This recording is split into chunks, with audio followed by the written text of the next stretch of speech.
Hey folks, welcome to What's New, the Peter Larmont Outdoors radio show.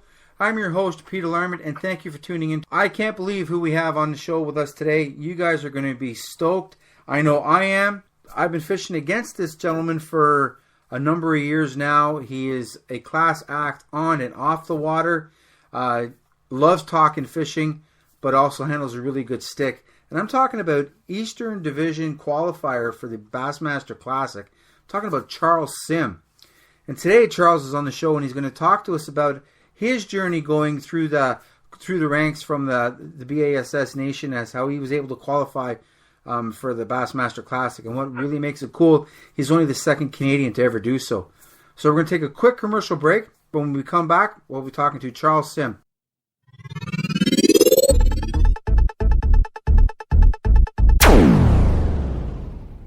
Pro J Fishing Tackle in Scarborough, Ontario carries the latest and best in fishing tackle. Products from Shimano, Lew's, Angler's Choice, Megabass, Daiwa, Yamamoto, and new for 2016, Enigma rods. The rods that BASS Elite Angler of the Year Aaron Martins uses. Jasper and his friendly and knowledgeable staff at Pro J Fishing Tackle will help you get the right tackle to help you catch that trophy of a lifetime. Make sure you stop in at the Spring Fishing Show at the International Center between February 12th to 15th. Pro J Fishing Tackle, 3467 Shepherd Avenue East, Toronto.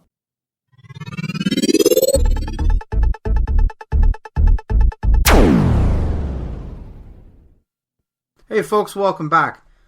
Today on the show we're honored to have a friend of mine that, again, like I said, I've been fishing against for many years now, and really nice gentleman on and off the water. Loves talking fishing, does shows all over the place. I'm talking about from Ottawa, Ontario, Charles Sim. Charles, welcome to the show. Hey Peter, glad to be here, man. This is great. It's been a great time for me, and I appreciate the opportunity.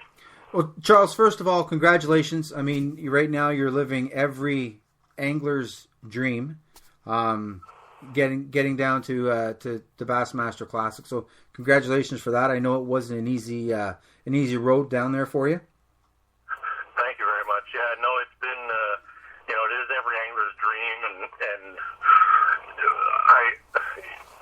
I almost hesitate to say it was a dream of mine, because I don't like to set unrealistic expectations, but as I was climbing through the Bass Nation ranks and getting closer and closer, it really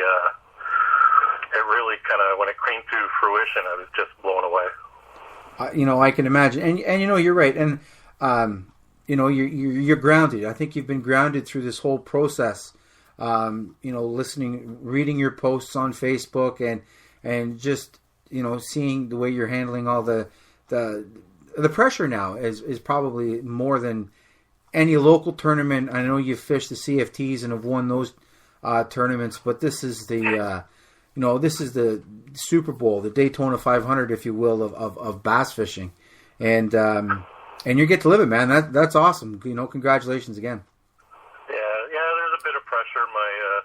My friends like to razz me and remind me not to mess up, because the whole nation's riding on it, but I try not to let that get to me. No pressure at all. Just the nation riding on your shoulders, eh? So you're gonna have to make room in that Ranger of yours to get the nation behind you. It's just to take a minute to talk about specifically the Ontario Bass Nation.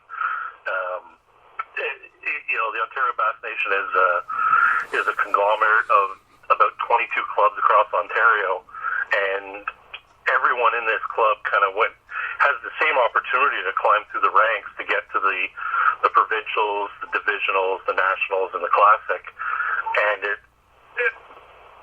really has blown me away the way the other anglers have got behind me, both supportively, both financially and psychologically, and I really feel I've heard the word brotherhood or fraternity used a lot to describe anglers, and specifically bass anglers, and I really, really feel it going through this whole process. So, quick shout out to everybody that's behind me. I really appreciate the support. There's a lot of people that are behind you on this. I know you, even in our area here, and as you mentioned, it's pretty much throughout all Ontario, and good success down there. Now let's get into fishing, if we could. As you said, it's a long process. There's lots of different bodies of water. how did you approach each tournament and the different types of waters that you had to fish? Well, the process, to sum it up really quickly, is all the Ontario clubs participate in a provincial championship to form Team Ontario. And that championship was held on Big Rideau Lake, one of my, I'd probably call it a home lake of mine. And that event was probably a year and a half ago. So I actually won that event at a phenomenal day 2, weighing in over 20 pounds of smallmouth, and came from behind to win that. But I felt super comfortable on the lake. I was able to make decisions on the fly, go to what I knew. I was seriously not looking forward to the next step, which was the Eastern Divisionals, and that was on the Connecticut River in Hartford. And what kind of had me not excited about it is it's a small fish fishery. To help people understand that, I won Team Ontario. I beat the other 12 guys on Team Ontario with 16 pounds for 3 days. So lots of fish. You know yourself from fishing up here, 16 pounds is not a fantastic weight for 3 days. No. But the event was on the Connecticut River, and the Connecticut River is a tidal river, and it had swings of 3 feet twice a day. So that was kind of really new for me. Was, first of all, fishing a tidal river where certain backwater areas you could or couldn't get into at certain times of day. So there was a risk evaluation I had to make on the water, because I didn't want to get trapped back somewhere I couldn't get out of. Mm-hmm. Also, I didn't understand how fish dealt with those tidal swings. And of course, thanks to today's age, I mean, everything you could possibly need to know is usually on the internet. And that's where I start. Anytime I'm fishing a new body of water, I get online. And specifically with the Connecticut River, I was researching how fish react in a tidal situation. And then, probably more importantly, I was researching past tournament results. Because anytime you're on a new body of water, you want to know what you're looking to catch. Right. If an event's going to be one with 4-pounders and you're catching 2s, well, you need to change or do something. Mm-hmm. So that was the internet's a very valuable place for me when I'm researching new water. I'm trying to think back to how the event went. It was a 3-day event. I think I was 4th on the team day 1, 2nd day 2, and then I jumped in and won our division on day 3, or our Team Ontario day 3. So that was a phenomenal moment, and there's a great picture out there of me and Doug Brownridge on stage, and Doug's Doug's very well known across Ontario.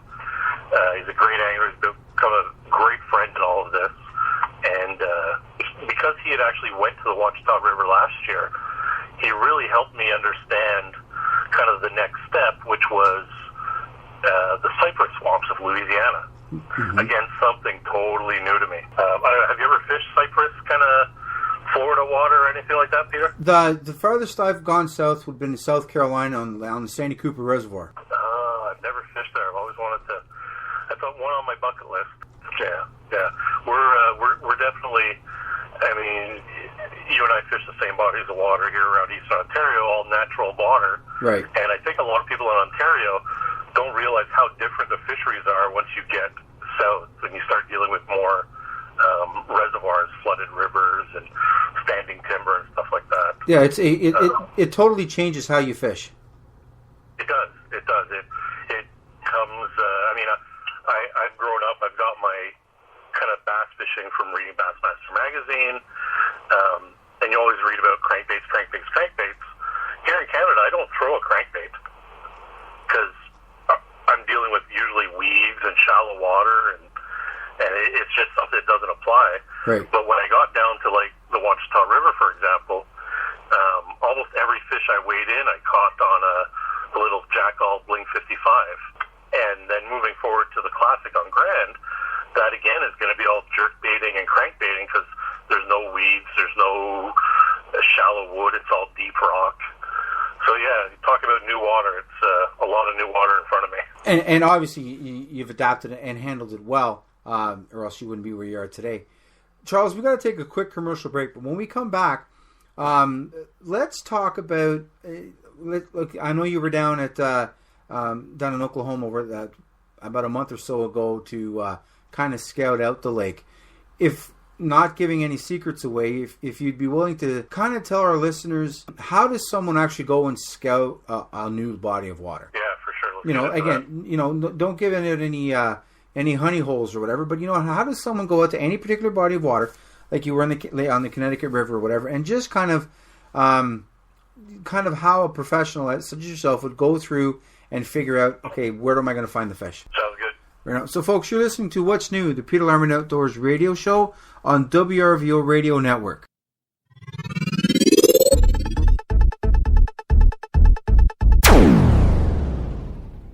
Livingston Lures.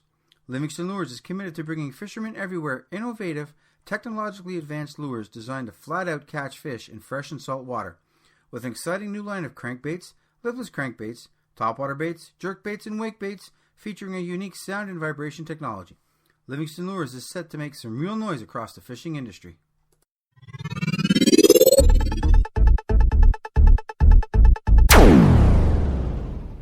Hey folks, welcome back. If you're just tuning into us today, we have a great show so far that's going on, and I think it's just going to get a little bit more detailed. On the show today, we have Bassmaster Classic Qualifier Charles Sim out of Ottawa, Ontario, Canada. Charles before the break was telling us about how he had to fish new waters to qualify for the Classic. I know you were down in Tulsa just before the New Year. How did you scout Grand Lake? I went down the second week of December. The lake goes off limits January 1st, so I planned 5 days of pre-practice. And being a highland reservoir, a lot of these reservoirs, you can usually break them up almost into 3 distinct bodies of water. The lower half, kind of closer to the dam, is usually much steeper banks, much clearer water, much deeper water. The mid half, kind of a transition area where you start to see less steep banks, a little bit more color in the water. And then as you get further up into the rivers that make the reservoir, you get into a lot more stained water. So I really broke the lake into 3 areas. Being a new body of water, I did kind of the same steps I do for all new bodies of water. The first thing was to get 1, possibly 2, sometimes even 3 commercially made maps.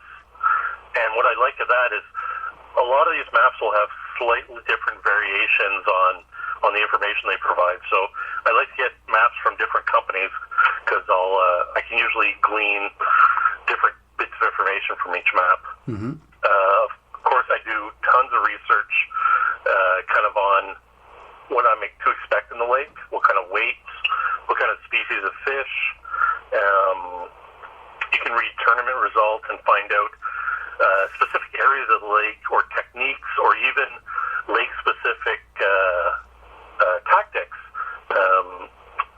Grand Lake's kind of just on the outskirts of the Lake Ozark mountain lakes, which are known for wigglewort. So, if I'm going to a lake where wigglewort gets eaten, I'm going to have some. When I got there, and this is kind of a little mess up I did in my preparation, I actually spent too much time fishing. I really probably should have I spent a lot of time kind of side imaging the lake. I'm using Humminbird Onyx units, and I can side image the lake and look for, specific break lines, brush piles. I can even see rock transitions underwater. Mm-hmm. So I did spend some time doing that, but not enough. I really got a little too hung up on the fishing aspect of it. But probably the most important feature of the 5 days I spent down there was I actually got to see the whole lake. I drove it end to end. I got a feel for the water clarity. I got a feel for the kind of the shoreline makeup, the types of rocks. a big thing on a lake like this is rock transitions. So between the time I spent on the lake and the time I spent looking at something like Google Maps, I've identified a bunch of key rock transition areas that I think the fish are going to use in this kind of winter / pre-spawn time of year. Mm-hmm. Of course, being 3 months off from when I was there versus the tournament, time is really only going to tell. Like, once I get down there, I'll have to look at what I found, kind of figure out what stage the fish are in, and unfortunately we still have 3 days of practice before the tournament to kind of nail down where we want to fish and how we want to fish. But Grand Lake, being a reservoir, it's like a flood control reservoir. So one of the big things that happened after I left, the water actually went up 15 feet. Oh, wow. Yeah, so some of the stuff I was looking at was underwater, people's properties were flooded, and just as quickly as it went up, actually went up over 2 days. It took about 2 weeks to come back down to its normal winter pool. So right now the lake's in a normal winter pool, but I'm hearing that the water's still pretty muddy. We get that much water coming in, it muddied up the lake. So that's really going to change kind of everything leading up to the tournament. And, I'm excited to get down there. We still got a few weeks before the tournament, and really whatever happens with the weather in the next few weeks is going to dictate where the fish are going to be when I get there. Right. So sorry, go ahead. So to sum up what you said so far is you've gathered multiple map sources from different manufacturers and you're right, because not everyone does the maps the same way. So that gives you it kind of gives you a better idea. Then you spent 5 days down on this body of water in Grand Lake, and you've used your electronics and side imaged and just kind of used your electronics as your eyes underwater. So that was obviously a very important part of learning a new body of water. Yeah, it really is. I mean, when the side imaging technology came out, I think Humminbird came out with it in 2005. I can honestly, like, if I were to draw a chart of kind of my success on the water, once that side imaging came out and I was able to learn bodies of water better, mm-hmm. my success increased. Be it an inland lake like Big Rideau or a Great Lake like Lake Ontario, Lake Erie, I was now able to, with side imaging, instead of looking at kind of a 10-foot area under your boat, you're now looking at a 150-foot area and seeing almost picture-like quality of the bottom. Yeah, so I mean that was a great step. Now the new thing coming out is Humminbird has out this year AutoChart Live, where you can actually produce maps on your units as you're fishing or as you're idling around. And there's definitely some great maps produced by some of the companies out there. But to go onto some of the smaller lakes that there isn't a map and just drive around and map the lake, well, that's just going to add another step of success to anybody's fishing. Right, and you don't, and for someone to do that, you don't have to be a tournament angler to do that. It could be just a guy that wants to go out and learn his lake that he has his cottage on. Exactly. There's a lot of cottage lakes that that don't have good charts, and even some smaller tournament lakes, like locally here in Ottawa, there's the Madawaska Lake. Our club holds tournaments on every year, and there's no chart for that lake. But now with the AutoChart Live, I can go out there and produce a chart and find the specific little humps and rock piles and kind of break lines that I may never have known before. Right. And again, technology is making fishing easier, man. That's right, and it puts gives you the advantage to your competition when you're out there if people aren't using the same technology as you are. And you're right, technology is out there for us to use. We just need to go and use it. Exactly. I was surprised it hasn't happened in a while, but probably as recently as 4 years ago, I knew tournament anglers that didn't actually have GPS on their boat. And it just baffled me that this tool was available to help you, and people weren't using it. Right, yeah. No, I mean, everything's changed, right? I mean, from, if you remember when you first started tournament fishing to now, it's changed, tenfold. I know it has for me, and I'm pretty sure you've been fishing longer than I have, and tournament fishing is totally, it's almost like a continuing evolving game. It is, and that's why you see so many young guys that are just so good now. The tools and the information available is it's increased that learning curve exponentially, and I've definitely been taking advantage of every tool I have in preparing for Grand Lake and the Bassmaster Classic. Charles, thank you for sharing that process with us. I'm sure our listeners can put some of those techniques that you've used in scouting Grand Lake and getting yourself prepared for the Bassmaster Classic in their everyday fishing when they're going out to fish new bodies of water. Again, whether it's tournament anglers or the cottage goers, they can use these techniques that you described here to help benefit them. We have to take a quick commercial break, but we'll be right back right after this. You're listening to What's New, the Peter Larman Outdoors radio show on WRVO Radio Network.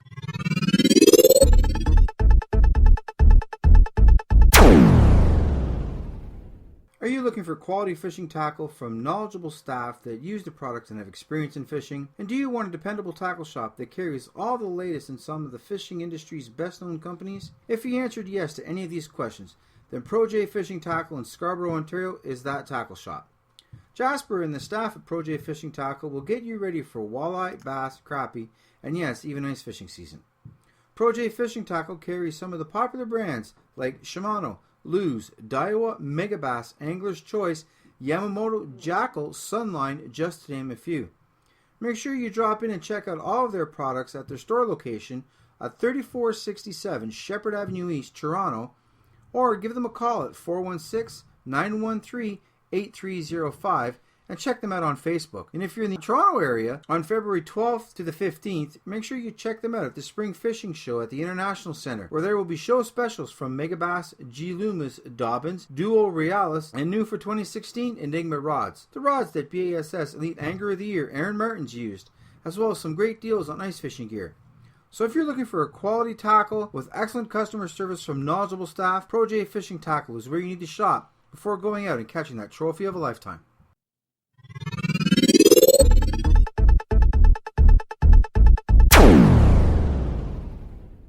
Well, Charles, we can talk. I know we could talk about this all night long, and but unfortunately, we're going to have to wrap it up. I just want to say thank you very much. I know this is a very busy time for you right now, but again, congratulations, and we do wish you all the best down in Grand Lake in Oklahoma. Be safe on your travels, and fish hard, buddy, and go get them.